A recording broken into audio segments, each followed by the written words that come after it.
कुछ लाइनें कहना चाहती हूँ। जो रूहों में उम्मीद की शम्मा जलाते हैं, जो रूहों में उम्मीद की शम्मा जलाते हैं, वो हर दिल को मोहब्बत का रास्ता दिखलाते हैं। वो हर दिल को मोहब्बत का रास्ता दिखलाते हैं। उनकी दुआओं से बिखरे हुए जीवन संवर जाते हैं। उनकी दुआओं से बिखरे हुए जीवन संवर जाते हैं। नफरत की हर दीवार को खामोशी से गिरा जाते हैं। नफरत की हर दीवार को खामोशी से गिरा जाते हैं। वो नाम नहीं, वो केवल नाम नहीं, अपने अमल से पहचान बना जाते हैं। अपने अमल से पहचान बना जाते हैं। तो प्रभु ने जो जीवित वचन हमें दिया है, जो बाइबिल हम सबों के समक्ष है, लेकिन उन वचनों में से जो मोती वो हमारे समक्ष लाते हैं, और न केवल वो संदेश देते हैं, परंतु संदेश को अमल करके भी दिखाते हैं। ऐसे संचालक जी को, ऐसे गुरु को, अगुवे को पाकर हम सच में अपने आप को धन्यवादित महसूस करते हैं, सौभाग्यशाली महसूस करते हैं। तो बहुत ही तालियों के साथ हम संचालक जी का स्वागत करते हैं। विषय इस प्रकार से है, गर यीशु है हमारा वकील, गर यीशु है हमारा वकील, तो क्या कर पाएगा कोई हथौड़ा या किल, तो क्या कर पाएगा कोई हथौड़ा या किल। आमंत्रित हैं हमारे मंदिर के संचालक जी। सबको जय मसीह की। जय मसीह की गुरु जी। जय मसीह की। मेरा चेहरा दिख रहा है कि नहीं दिख रहा है? जी जी दिख रहा है अच्छे से। चेहरा दिख रहा है ना? नहीं, चेहरा नहीं दिख रहा, केवल हाथ ही दिख रहा है। पूरा हाथ से चेहरा छिपा लिया। चेहरा अब चेहरा खुल गया, अब चेहरा खुल गया और पर्दा फट गया, और पर्दा फट गया। प्रभु की स्तुति हो, सबको जय मसीह की। और मेरी आवाज आ रही है? नहीं आ रही है? जी आ रही है, आवाज अच्छे से आ रही है। हाँ दिख रहा है ना चेहरा? हाँ, परमेश्वर का धन्यवाद हो। बहुत दिन के बाद आप लोग मौका मिला है कि प्रभु के वचन को बांट सको। तो प्रियो, आज का जो विषय है आपने सुना, देखा कि अगर यीशु है हमारा वकील, तो क्या कर पाएगा कोई हथौड़ा या कील।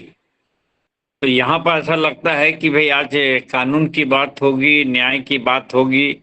और वकील के विषय में अपन लोग जानते हैं कि जब वकील कोई लगता है तो भाई काला कोट पहन के आता है और वो न्यायाधीश के सामने दलील देता है और बताता है अपने टाइम को, अपने पक्ष को बताता है। और हमारे सामने ये है कि जब यीशु हमारा वकील है, तो आप लोगों ने कभी सोचा है? मैंने भी नहीं सोचा कि जब वकील है यीशु हमारा, तो हमारा न्यायाधीश कौन है?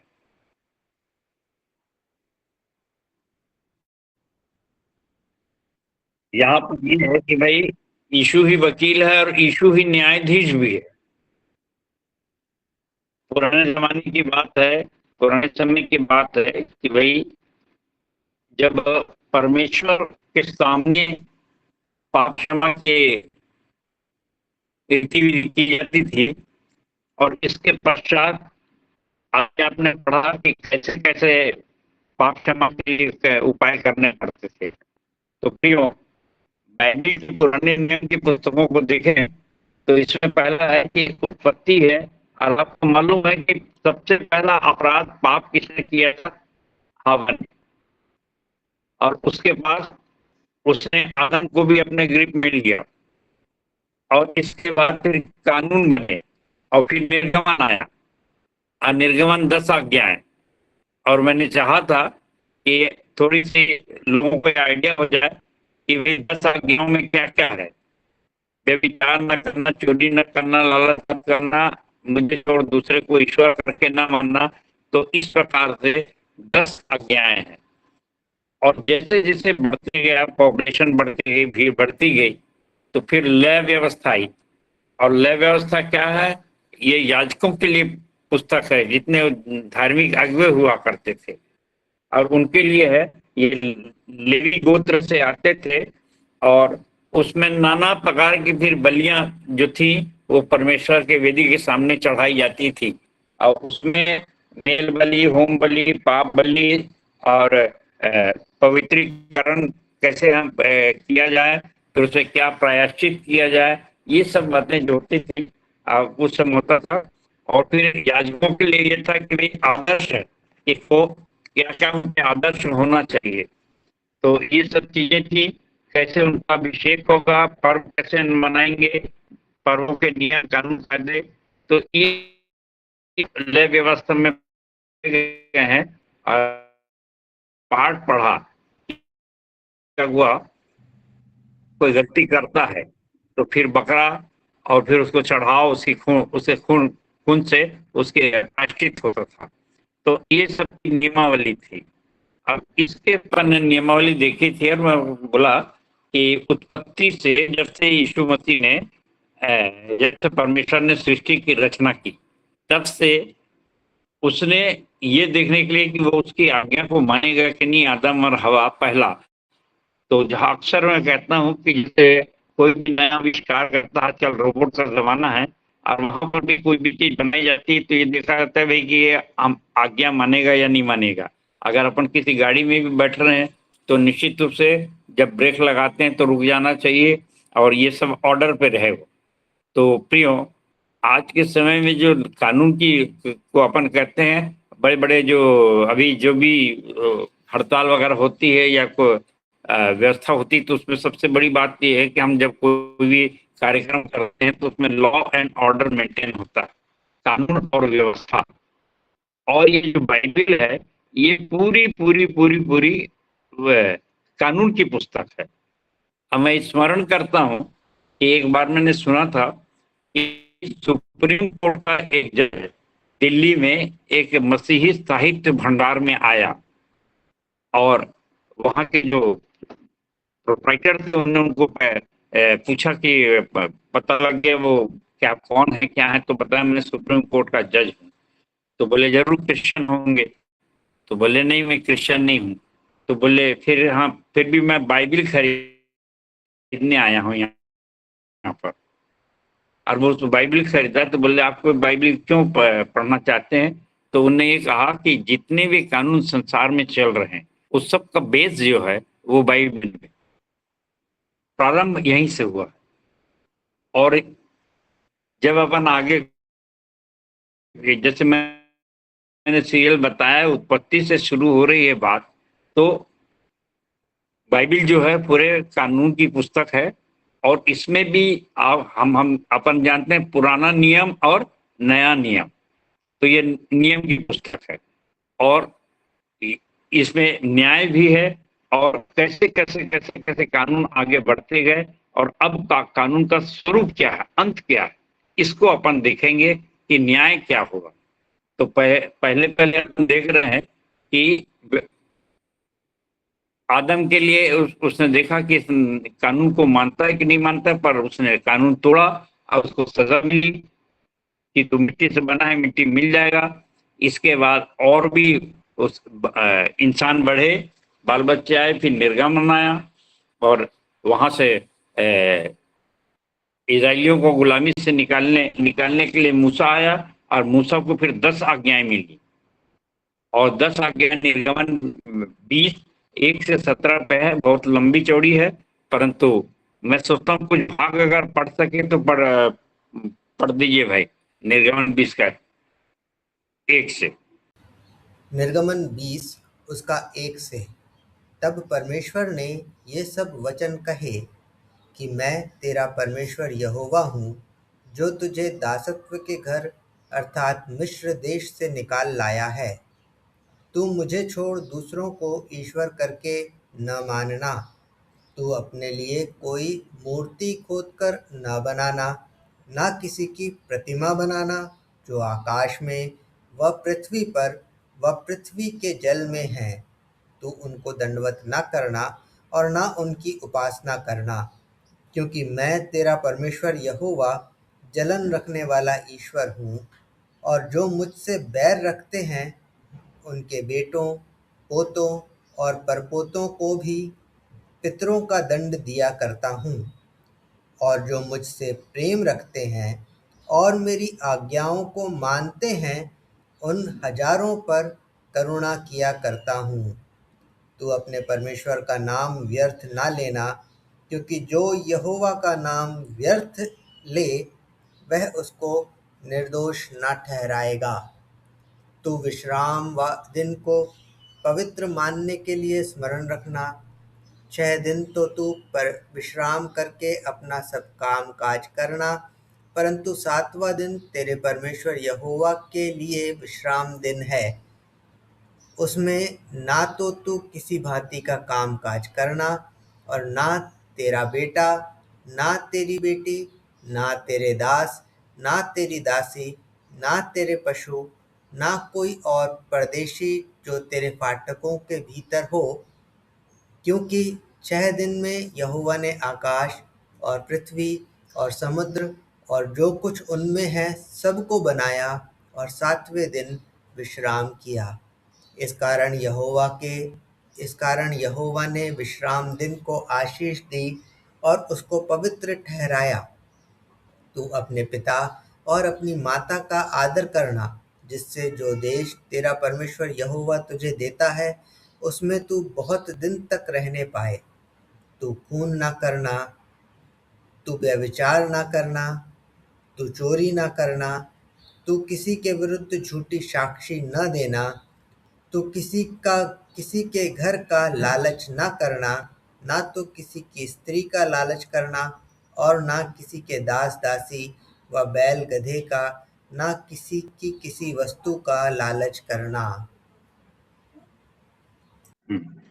ये इसलिए मैंने पढ़ा है कि आगे तो कानून फिर और बहुत सारे लंबे चौड़े हैं व्यवस्था में, पर उसको नहीं पढ़ सकते अपन पूरी सब बातें, परंतु ये प्रारंभिक कानून है कि ये कड़े कानून जो बनाए गए।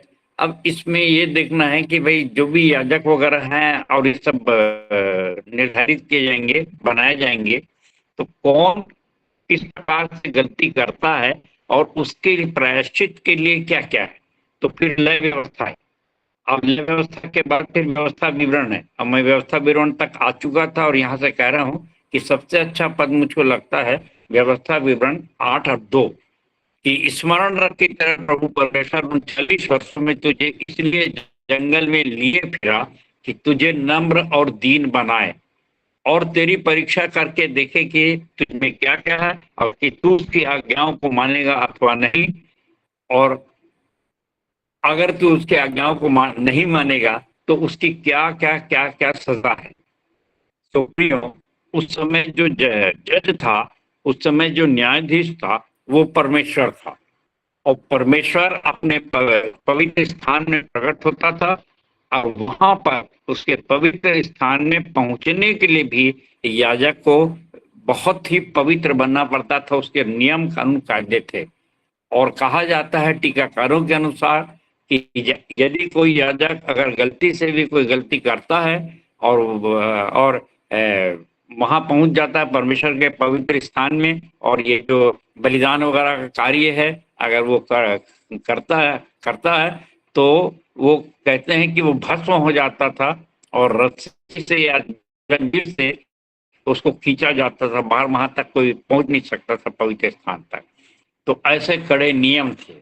और इसके पश्चात जैसे जैसे और समय आया तो अपन सब जानते हैं कि नूह के समय में बहुत बड़ी सजा मिली, सबको डुबो दिया गया। फिर सदोम अमोरा में भी आग से जब वहां बहुत पाप बढ़ गया तो परमेश्वर ने उनको आग से जलाया, और वहां भी बचने वाले बहुत कम थे, गिने गिने लोग बचते थे। तो 5 लोग में बचे।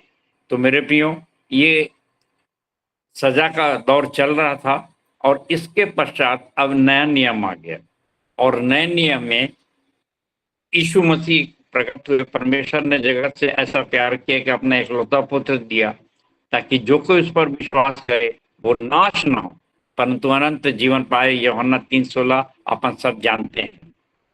तो प्रियो, ऐसा लगता है कि अब यीशु मसीह के आ जाने के बाद ये जितनी भी बातें पढ़ी गई, ये बहुत ही अब हमारा यीशु मसीह आ गया, हमसे प्यार करता है, हमारे पाप क्षमा हो गए, सब कुछ हो गया। परंतु उसने जो कानून बनाया, आप देखना यह है कि उस समय के कानून और उस समय के प्रायश्चित और आज के कानून और आज के प्रायश्चित में क्या अंतर है।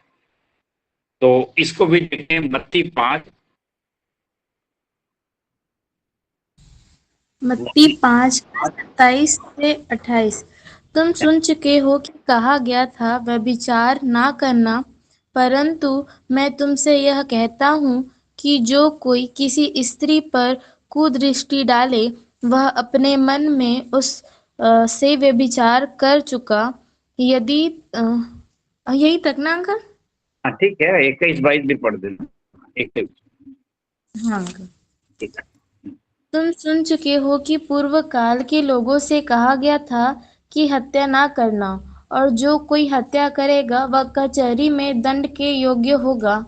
परंतु मैं तुमसे यह कहता हूँ कि जो कोई अपने भाई पर क्रोध करेगा वह कचहरी में दंड के योग्य होगा, और जो कोई अपने भाई को निकम्मा कहेगा वह महासभा में दंड के योग्य होगा, और जो कोई कहे अरे मूर्ख वह नर की आग के दंड के योग्य होगा। हाँ, तो ये देखिए अब कितने कड़े नियम आ गए। हम सोचते हैं यीशु मसीह के आने के बाद हमारा उद्धारकर्ता आ गया, हमारा मित्र आ गया, और ये जो आज हेडिंग दी गई, अगर यीशु है हमारा वकील तो क्या कर पाएगा कोई हथौड़ा या कील। तो यीशु हमको बचाने के लिए हमारी वकालत कर रहा है, और ये वो काला कोट वाला वकील नहीं है, परंतु अब वो न्यायाधीश भी है, वो परमेश्वर भी है। और उसके नियम देखिए कि कोई अरे मूर्ख कहे या निकम्मा कहे तो सोच लीजिए उसको उस पर केस चल जाएगा, अपराध हो जाएगा, हत्या हो जाएगी। पहले तो था व्यभिचार करना एक अलग चीज थी, परंतु जब वो कर ले तब व्यभिचार होता था, लेकिन यहाँ तो देखने से ही व्यभिचार हो जाएगा। तो इसमें समझ लीजिए कि कितने कड़े नियम आए हैं। और जब कड़े नियम आए हैं यहाँ पर उसने बहुत कुछ दिया हमको, परंतु उस कड़े नियम से होकर गुजरना हमको। और ये कड़े नियम से बस यही एक दो चीज है कि वो जो यीशु वकील है जो हमारे लिए न्याय करेगा, तो वो हमको सजा देगा या नहीं देगा ये हम अंतिम भाग में देखेंगे। परंतु ये जो जैसे पुराने नियम में था यहेजकेल 3:17-18 में कि अगर तू दोषी को न ठहरा है, जिससे मैं कहता हूं, तो मैं सोचता हूं कि इसको पढ़ ही दिया जाए तो ज्यादा अच्छा होगा। शब्द यहेजकेल 3:17-18 पढ़ दीजिए थोड़ा सा। यहेजकेल 3:17-18। हे मनुष्य के संतान, यहेजकेल 3:17-18 इज़राइल के घराने के लिए पहरुआ नियुक्त किया है।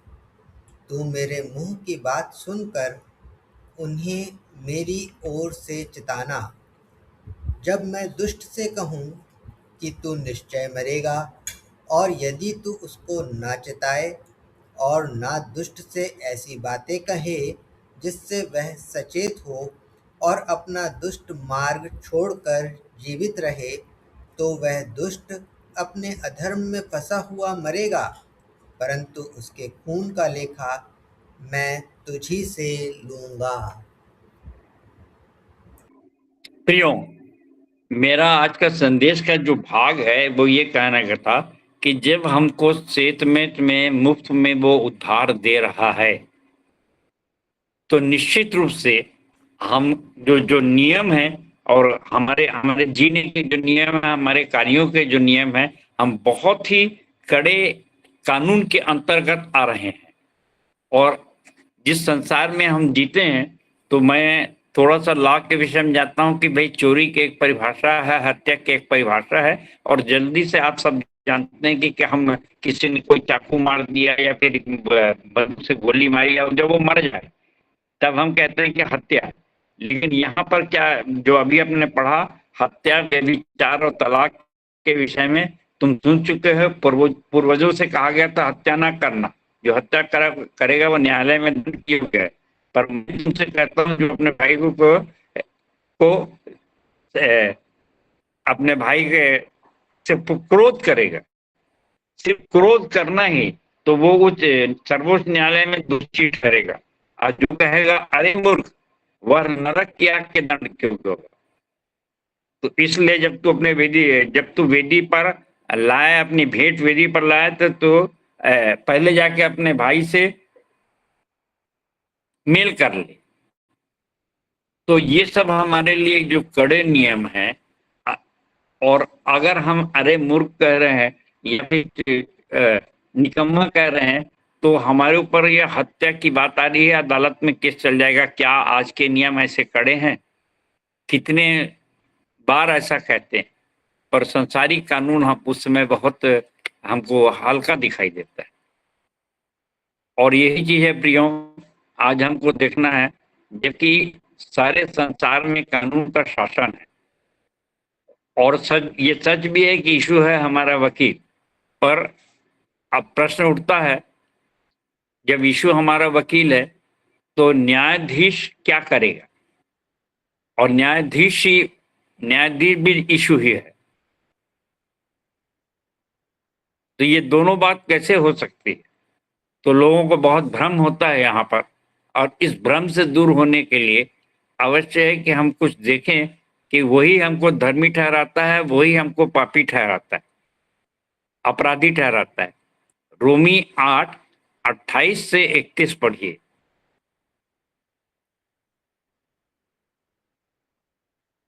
रोमी 8:28 से 31।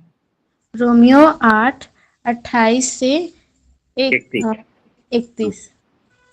हम जानते हैं कि जो लोग परमेश्वर से प्रेम रखते हैं उनके लिए सब बातें मिलकर भलाई ही को उत्पन्न करती है, अर्थात उन्हीं के लिए जो उसके इच्छा के अनुसार बुलाए हुए हैं। क्योंकि जिन्हें उसने पहले से जान लिया है उन्हें पहले से ठहराया भी है कि उसके पुत्र के स्वरूप में हो, ताकि वह बहुत भाइयों में पहिलौठा ठहरे। फिर जिन्हें उसने पहले से ठहराया उन्हें बुलाया भी, और जिन्हें बुलाया उन्हें धर्मी भी ठहराया, और जिन्हें धर्मी ठहराया उन्हें महिमा भी दी।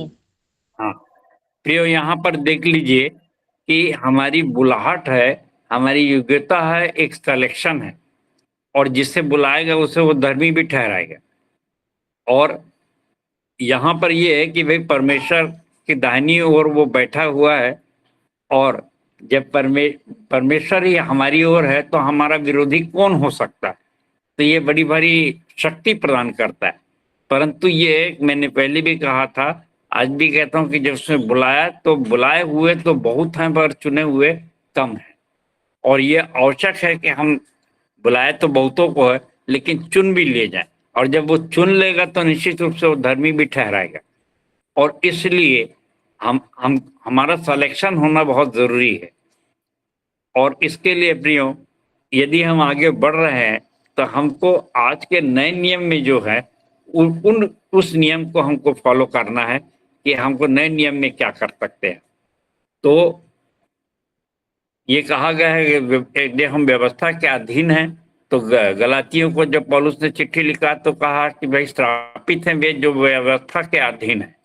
और इसलिए पढ़ेंगे तो पढ़ लीजिए गलातियों 3:10 में, कि जहाँ पे इस प्रकार से लिखा है, सो जितने लोग व्यवस्था के कामों पर भरोसा रखते हैं वे सब श्राप के अधीन हैं, क्योंकि लिखा है कि जो कोई व्यवस्था की पुस्तक में लिखी हुई बातों के करने में स्थिर नहीं रहता वह श्रापित है। तो प्रियो, डरने घबराने की बात नहीं है, मैंने हमेशा समाधान निकाला है। और इसी का 3 और 24 पद देखिए कि व्यवस्था हमारा शिक्षक है। पुराने नियम की बातें अपन ने देखी, और वो हमारा शिक्षक है कि हम पुराने नियम में इतने कड़े कानून से आ रहे थे, लेकिन अब देखिए थोड़ा सा हमारे लिए कड़े कानून जरूर है, परंतु उसको अब कैसे हमको करना है, कैसे फॉलो अप करना है कि हम पाप ना करें। हाँ पढ़िए। इसलिए ये व्यवस्था हाँ मसीह तक पहुंचने को हमारा शिक्षक हुई है कि हम विश्वास से धर्मी ठहरे। कि पुराना जिसे बोलते हैं टर्न एंड लर्न। हम लोग हमेशा ऑफिस में काम करते थे, भाई पुरानी फाइलें निकालो और उससे सीखो।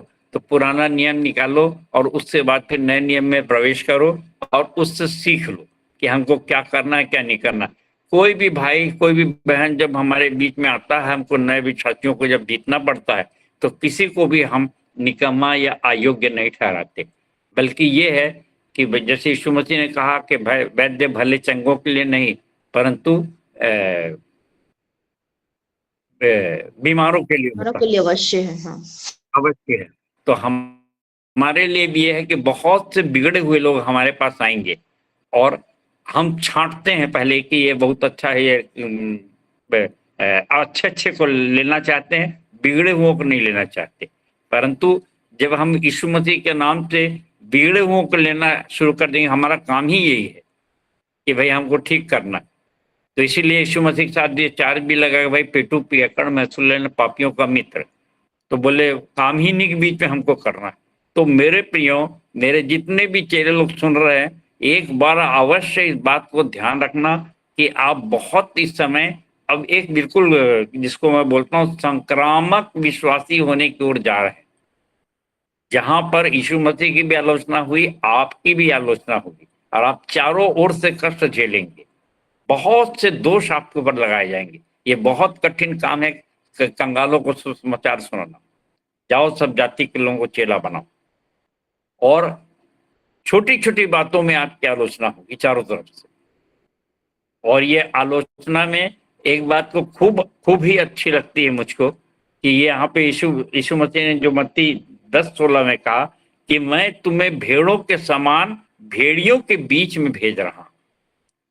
और अगर बस एक लाइन को अगर सोचिए तो मैं आज ही इस बात में संदेश दे रहा था कि जितने भी सताव हो रहे हैं, बड़े बड़े कानून कायदे बन रहे हैं, उन कानून कायदों में जितनी भी सजा दी गई है कि आपको आजीवन कारावास दिया जाएगा, आपको इतना फाइन देना पड़ेगा 20 लाख 30 लाख सब कुछ, तो क्या यीशु मसीह ने जो योजना बनाई उस सजा से ये सजा बड़ी दिख रही है कि मैं तुमको सजा दे रहा हूं, भेड़ बना रहा हूं, भेड़ियों के बीच में भेजूंगा। और आज जितने भी है कि भाई आजीवन कारावास तो कम दिख रहा है कि ये खतरनाक दिख रहा है। और इसी चीज को देखिए कि पहले जो हत्या करता था, तुम सुन चुके हो कि भाई हत्या ना करना, चोरी ना करना पूर्वजों से कहा गया, पुराने नियम में कहा गया, परंतु यहाँ तो तुमने अपने भाई को अरे मूर्ख कह दिया तो तुम्हारे ऊपर केस चल जाएगा और दंड के योग्य ठहर जाओगे। तो ये कितने कड़े हो गए। और अरे मूर्ख कह दिया वो नरक के आग में दंड के योग्य होगा, नरक के मिलेगा तुमको। आप उस भाई को जो आप बिगड़ा हुआ भाई आपके पास आ रहा है उसको आप अरे मूर्ख भी नहीं कर सकते। आपको स्वीकार करना है, आप डॉक्टर हैं, आपको बनाना है, आपको बिल्कुल स्वस्थ कर देना है उसको। और लोग आश्चर्यचकित गए क्योंकि मेरे जीवन में भी हुआ, मैं बहुत बिगड़ा हुआ था, मैं शाऊल के समान था और मुझको पौलुस बनाया गया। और इसीलिए मैंने कहा था कि एक आवाज में जो कहा था, कविता लिखा कि दूर तक फैला ये नीला आकाश, ये बादल, ये बिजली, दिन दिन एक सा निकलता सूरज और कभी घटता कभी बढ़ता चांद, दिन के कोलाहल और रात की खामोशी के बीच मैं प्रतीक्षा करता हूँ।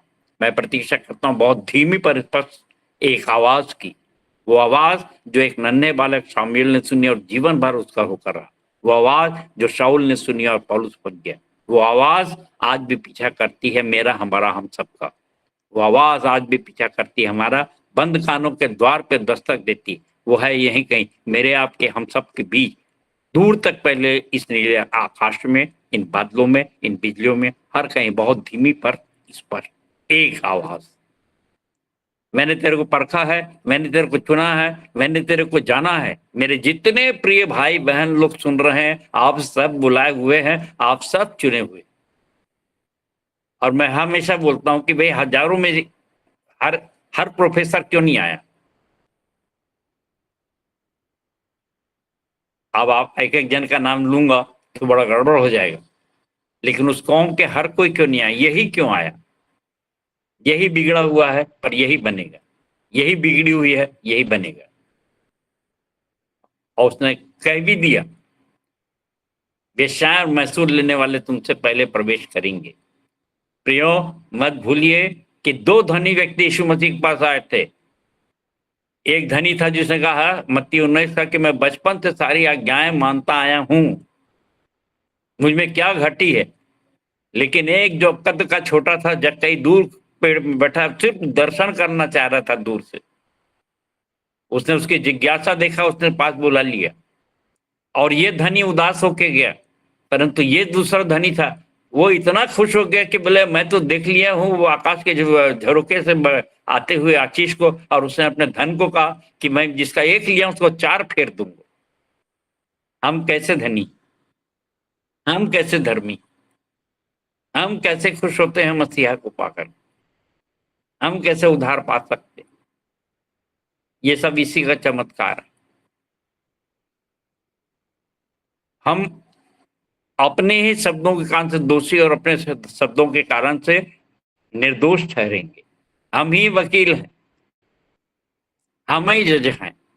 आज के उत्तर जो लिखने वाले लिख लीजिए कि आज अगर यीशु है हमारा वकील तो क्या कर पाएगा हथौड़ा या कील। तो आप ये समझ लीजिए कि आप ही अपना फैसला स्वयं करिए। अपने आप को जांचो परखो और देखो कि तुम में मसीह का मन है कि नहीं, नहीं तो तुम निकम्मे हो। ऐसे ऐसे वचन। यीशु ही हमारा दोस्त है, यीशु हमारा वकील। और अगर हम अपने आप को संक्रामक विश्वासी नहीं बन सके तो हर हथौड़ा और हर कील हमारे लिए खतरनाक हो जाएगी। और जहां तक कानून की बात है तो कानून ये आ रहा है कि आज के जितना भी कानून बन जाए, लेकिन इससे बड़ा खतरनाक कानून नहीं बना रही गवर्नमेंट कि हमको भेड़ बनाए और भेड़ियों के बीच में भेज दे। पर वो तो जो भेड़ों के बीच में भेड़ बन चुके हैं, मैं और आप यदि भेड़ बन गए हैं तो किसी भेड़िए से कभी डर भी नहीं सकते, तो हम आदी हैं। और इसीलिए मैंने कविता लिखा था, इन क्लेशों से मसीहियों का बहुत पुराना नाता है। जो मसीही भेड़ बन गए हैं उनका बहुत पुराना नाता है। आपका नाता है कि नहीं? शद्रक मेशक अबेदनगो दानियल के अपनी कहानी भूखे सी धधकती आग के बीच जिन्हें मृत्यु पर्यंत रहने का नहीं, न द्वेष न क्रोध न जुलूस न नारा। और आज क्या देख रहे हैं, जब भी सताव की बात आती है ऐसा जुलूस निकालेंगे, ऐसा करेंगे, ये बहुत खराब मंत्री है, वो संतरी बहुत बुरा है। मैं कहता हूँ सब बहुत अच्छे बहुत अच्छे बहुत अच्छे हैं, जो जितने कड़े कानून लाए, जितनी बड़ी सजा देना चाहे। अरे आप किसको सजा दे रहे हैं साहब? हम तो भेड़ बन के भेड़ियों से लड़ते आए हैं। हम तो उस दाऊद के लोग हैं जो कहता है प्रभु और गोलियत भेज, क्योंकि एक गोलियत ने मुझको राजा बनाया, दूसरा गोलियत और आएगा तो मैं महाराजा बन जाऊंगा, और भी बड़ा स्वर्ग का राजा बन जाऊंगा, मैं स्वर्ग तक पहुंच जाऊंगा। प्रभु ने पूछा, यीशु परमेश्वर ने कहा तू क्यों चाहता? प्रभु आपने तो कहा था 5 पत्थर चुन, मैंने 5 पत्थर चुना हूं, 4 पत्थर बाकी हैं, ये 4 पत्थर कब चलाऊं मैं तो रास्ता देख रहा हूं कोई और गोलियत आए। बोले प्रियो, इस प्रकार के यदि योद्धा हम लोग दिल दिमाग अगर रखते हैं तो फिर हम किस कानून से डरे? क्या करेगा हमको हथौड़ा या कील? तो आज का जबकि संसार में लॉ एंड ऑर्डर की व्यवस्था हो रही है, आप देख रहे हैं कानून की व्यवस्था, कानून और व्यवस्था, तो हमारे लिए विशेष कानून है। हमारा न्यायाधीश भी वकील भी प्रभु यीशु मसीह, और इसलिए प्रियो वही हमको धर्मी ठहराएगा। तो निश्चित रूप से इसका जो निदान है उस पे अपन चले आते हैं अंतिम न्याय पे। मत्ती 25 है और उससे तो 25:31 से लेके 46 तक है। आप जानते हैं न्याय का दिन, और उसमें कम समय बचाने के लिए मैं 45 और 46वां पद पर पढ़वा रहा हूँ मत्ती 25 का। पढ़े भाई। तब वह उन्हें उत्तर देगा, मैं तुमसे सच कहता हूँ कि तुमने जो इन छोटे से छोटे में से किसी एक के साथ नहीं किया, वह मेरे साथ भी नहीं किया। और ये अनंत दंड भोगेंगे, परंतु धर्मी अनंत जीवन में प्रवेश करेंगे। हाँ, तो देख लीजिए प्रियो, तुमने छोटे से छोटे में से एक के लिए नहीं किया। बहुत पहले मैंने सोचा कि भाई छोटे से छोटे में से एक के लिए हम क्या करें, और मैंने प्रभु से प्रार्थना किया कि प्रभु तेरी दया और तेरी कृपा से कि हम कैसे व्यवस्था को पूरी कर सकते हैं, क्योंकि यीशु मसीह पर भी एक बात आई थी जब उसने कहा, तो मत्ती 5:17-18 में ये बात लिखी गई है कि उसने कहा ये व्यवस्था को लोप कर रहा है, व्यवस्था को लोप कर रहा है, ये व्यवस्था को बिगाड़ रहा है। तो यीशु मसीह ने बहुत स्पष्ट रूप से कहा कि मत्ती 5:17-18 में पढ़ दीजिए कि मैं व्यवस्था को लोप करने नहीं परंतु पूरा करने आया हूँ।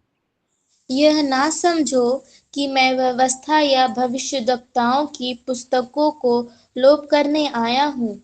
लोप करने नहीं परंतु पूरा करने आया हूँ, क्योंकि मैं तुमसे सच कहता हूँ कि जब तक आकाश और पृथ्वी टल ना जाए तब तक व्यवस्था से एक मात्रा या एक बिंदु भी बिना पूरा हुए नहीं टलेगा। प्रियो, मेरे बहुत ही प्यारे दोस्तों, मैं आप लोग से कहना चाहता हूँ, परमेश्वर का धन्यवाद हो कि आज तक मैं जिंदा हूँ और मेरी आवाज कम से कम ऐसी है कि लोग सुन सकते हैं। और मैं तो 73 साल का हो गया हूँ, प्रभु चाहेगा तो 1-2 महीने के बाद मैं 74 का भी हो जाऊंगा। परंतु इन पूरे जीवन के अनुभव में जो मैंने पाया है वो ये पाया है कि अब व्यवस्था को जब यीशु मसीह ने कहा कि मैं आप इल्जाम लगाइए, मेरे ऊपर इल्जाम लगते हैं कि बहुत उल्टी सीधी शिक्षा देता है, इसकी शिक्षाएं कल्ट हैं और है भी। प्रेम, पाप, विश्वास, उद्धार की जो परिभाषाएं लिखी गई है, तो मैं बोलने में भले थोड़ा अटक जाता हूं, बहुत जल्दी शब्द नहीं आते, परंतु एक बात है कि मैंने बोर्ड में इसलिए लिखा, पुस्तक में इसीलिए लिखा कि भाई देख लीजिए कि ये व्यवस्था को हमको पूरी करना है। हम लोग नहीं कर रहे हैं, आपके कानून कायदे को नहीं टाल रहे हैं, परंतु प्रेम में आपको ये करना पड़ेगा, पड़ोसी प्रेम में ऐसा करना पड़ेगा और तभी जाके व्यवस्था पूरी होती है। और तब जाके आप इसी जीवन में स्वर्गीय जीवन महसूस करेंगे, क्योंकि यीशु मसीह ने कहा कि स्वर्ग का राज तुम्हारे बीच में है। और अगर हम उस व्यवस्था को पूरी नहीं करते तो ये यीशु मसीह पे चार्ज लगाया गया कि व्यवस्था को ये लोप कर रहा है, और उसने कहा नहीं, मैं व्यवस्था को पूरी कर रहा हूँ। और मैंने कहा भाई मैंने प्रेम किया है और मैं व्यवस्था को पूरी कर रहा हूँ, परंतु आज भी मेरी भी आलोचना होती है कि ये इस प्रकार से कल्ट शिक्षाएं देता है। ये प्रेम की परिभाषा गलत है। और अभी आपने न्याय में सुना, और जब मैंने इसको कहा कि तुमने छोटे छोटे में से एक के लिए किया तो मेरे लिए किया, और यहीं से परिभाषा में लिखा कि छोटे छोटे से एक के लिए मैं क्या करूं। मैं नंगा था, मैं भूखा था, मैंने देखा किसी ने कोई खाना खिला रहा, कोई कपड़े पहना रहा, तो वो तो सब ठीक है, परंतु एक विशेष चीज है जो करना है। वो क्या है? और आप सब जानते हैं कि किसी खोजी, भ्रमित, आवश्यकमंद व्यक्ति को सच्चे परमेश्वर के ज्ञान एवं आचरण से अवगत कराने से ही आप उससे प्रेम कर रहे हैं। तुम छोटे छोटे में से एक के लिए किया, तो हमको यही करना है, ज्ञान से अवगत कराना है। और यही काम बहुत कठिन है। कपड़े दे देना, पैसे दे देना और बाकी सब फल फूल दे देना, सब कुछ कर देना, परंतु अगर यीशु मसीह दे दिए तो आपने सारी चीजें एक साथ कर ली। और आज मैं आप लोग को पूछना चाहता हूँ कि जितने मेरे पीछे आते हैं कि आप किस लिए आए, कपड़ा के लिए आए, पैसे के लिए आए, वो तो चार्ज लगा रहा है कि इन लोग प्रलोभन देते हैं, ऐसा करते हैं, वैसा करते हैं, परंतु आप सब जानते हैं कि आपने यीशु मसीह को पाया है, पवित्र आत्मा को पाया है, उससे आपको शांति मिली। तो ये है प्रियो, जब यहीं पर सब कुछ हो रहा है तो हम न्याय के दिन से क्यों डरे। और कि इतनी अच्छी कुछ बातें हैं कि भाई उसके एक कहता हूं मैं कि प्रभु अब मैं मुझको क्या करेगा, हथौड़ा या कील में क्यों डरूंगा, जब तू मेरा वकील है, तो तूने वकील मेरे को सब कुछ समझा दिया है कि अगर तू हथौड़ा, ये तो क्योंकि हथौड़ा और कील एक छोटे और लाठी वाली जैसे बात है, क्योंकि मैंने ये जान लिया है कि अब तो मैं और नहीं लगाना चाहता हूँ वकील, क्योंकि मैं जान लिया है कि तेरे छोटे और लाठी से ही मुझको मिलती है शांति, तो मैं क्यों लगाऊंगा कोई वकील। ये हथौड़े और कील के हर मार से मुझको शांति मिलेगी, क्योंकि तेरे छोटे और लाठी से मुझे शांति मिलती। और ये वही है, छोटा लाठी क्या है, हथौड़ा और कील है। तो हमको तो उल्टा लगता है, अनुभव लगता है कि प्रभु हमको कितना अच्छा लगेगा, क्योंकि दुर्बे का केस मत भूलिए, 14 प्रेरितों काम 14 जब से मैंने पढ़ा है, जाना है, तो मुझको ऐसा लगता है कब वो दिन आएगा जब मुझको भी मार के लोग फेंक देंगे, मरा समझ के फेंक देंगे, दूर फेंक देंगे, और कितने आनंद की बात है कि मैं हाथ पर झटकार के अपने प्रियों से फिर से मिलूंगा। तो जिसके मन में ऐसी भावना है प्रियो, तो वो क्या डरेगा? उसको कानून क्या, कानून तो सिर्फ डरा है लोगों को, और जो डर के मारे वो कह रहे हैं कि हड़ताल और ये वो ये और न्याय, हमारे जो देश के हुए हैं उनसे घबरा रहे हैं, उनको बोल रहे हैं कि इसका ये गवर्नमेंट जाएगी तो ऐसा हो जाएगा, वो गवर्नमेंट जाएगी तो ऐसा होगा। यहाँ या दाऊद क्या बोल रहा कि भाई कोई ऐसा है जो और गोलियां पाए, मेरे पास 4 पत्थर और भी कड़ी गवर्नमेंट है, और भी कड़े कानून है। तो ये इस प्रकार के अगर हम मानसिकता रखते हैं प्रियो, तो निश्चित रूप से, और हमको जितने भी हमारे संग जो भी समस्याएं प्रताड़ना आ रही है, तो वो सब हमारे लिए आनंद की बात हो जाएगी। और इसलिए एक आखिरी बात जो प्रेम वाली बात है, वो हमको सबसे बढ़िया लगती है, व्यवस्था को पूरी करने वाली बात जो एकदम सदाबहार वचन है, रोमी 13:8 से 10। अब मैं तो सोचता हूँ सबको रटे होना चाहिए, आखिरी में पढ़ दीजिए भाई। रोमियो 13:8 से 10। आपस की प्रेम को छोड़ और किसी बात में किसी के कर्जदार ना हो, क्योंकि जो दूसरों से प्रेम रखता है उसी ने व्यवस्था पूरी की है। क्योंकि यह कि व्यभिचार ना करना, हत्या ना करना, चोरी ना करना, लालच ना करना, और इनको छोड़ और कोई भी आज्ञा हो, तो सबका सारांश इस बात में पाया जाता है कि अपने पड़ोसी से अपने समान प्रेम रख। प्रेम पड़ोसी की कुछ बुराई नहीं करता, इसलिए प्रेम रखना व्यवस्था को पूरा करना है। कितने कितने आनंद की बात है प्रियो। अगर यहाँ पे गलातियों 5:14 भी लिखेंगे तो उसमें भी पौलुस ने यही लिखा, पड़ोसी से प्रेम करना व्यवस्था को पूरी करना है। तो इस प्रेम में इतनी बड़ी शक्ति है, इतनी बड़ी शक्ति है कि अगर इस प्रेम को आप कर रहे हैं तो आप पूरी व्यवस्था को पूरी कर रहे हैं। तो व्यवस्था आपके लिए कितने आनंद की बात है, उस व्यवस्था से जिससे कि पुराने लोग डरते थे, याजक घबराते थे, कांपते थे, परंतु आज की व्यवस्था देख लीजिए कि सिर्फ हमको इस व्यवस्था में प्रेम करना है, और प्रेम में कितना आनंद है। और आनंद जब आता है तो इतने मजे की बात है, प्रभु मैं तो भेड़ हूँ, भेड़ियों के बीच में भेजना, मेरे को दाऊद हूँ, उस भेड़िए के सामने भेज। वो भेड़िए को प्रभु इसलिए भेज रहा है कि हमको भेड़िया चीत के खाए, और प्रभु आनंदित तो ऐसा नहीं है, परंतु हमको भेड़िए जो हमको नमस्ते करना शुरू कर देंगे, बड़े बड़ी जितने भी हमको सताने वाले, वे हमारे सामने सिर झुकाएंगे, तो कितने आनंद की बात होगी। तो ये है प्रियो कि यदि हम इस प्रकार का प्रेम कर रहे हैं तो निश्चित रूप से हम व्यवस्था को पूरी कर लेंगे।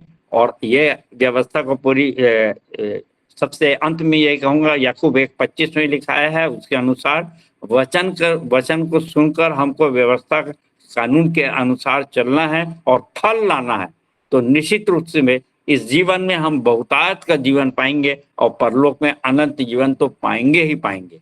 सो परमेश्वर अपने वचन के कहे जाने पर आशीष दे सबको। जय मसीह की, और जय मसीह की, और जय मसीह की। धन्यवाद।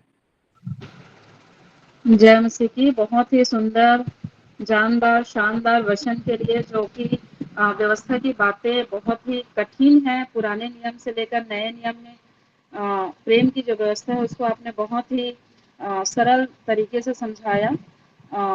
आपके द्वारा कहे गए इन वचनों को मैंने कुछ 4 लाइनों में लिखा है। अदालत खुदा में जब मेरा मुकदमा आया, अदालत खुदा में जब मेरा मुकदमा आया, मेरे वकील भी यीशु थे, न्याय भी उन्होंने सुनाया। मेरे वकील भी यीशु थे और न्याय भी उन्होंने सुनाया। उनके लहू ने मेरी हर खता का हिसाब चुका दिया।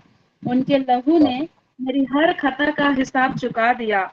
दोषी थी मैं, मगर उन्होंने न केवल धर्मी परंतु संक्रामक विश्वासी बना दिया। हम प्रभु परमेश्वर का और हम अपने संचालक जी का बहुत धन्यवाद करते हैं, बहुत ही अच्छे इस वचन के लिए। मैं यही प्रार्थना करूँगी कि हम सभी इस वचन को अपने जीवन में अमल कर पाएँ, साबित कर पाएँ। हम मंदिर के संचालक जी के लिए परमेश्वर से प्रार्थना करते हैं कि उन्हें और भी समझ बुद्धि ज्ञान दे, दर्शन प्रकाशन से नवाजे, ताकि इसी तरह से हम सभी जो खेती हैं उसको अच्छे वचन से वो सिंचित कर सके।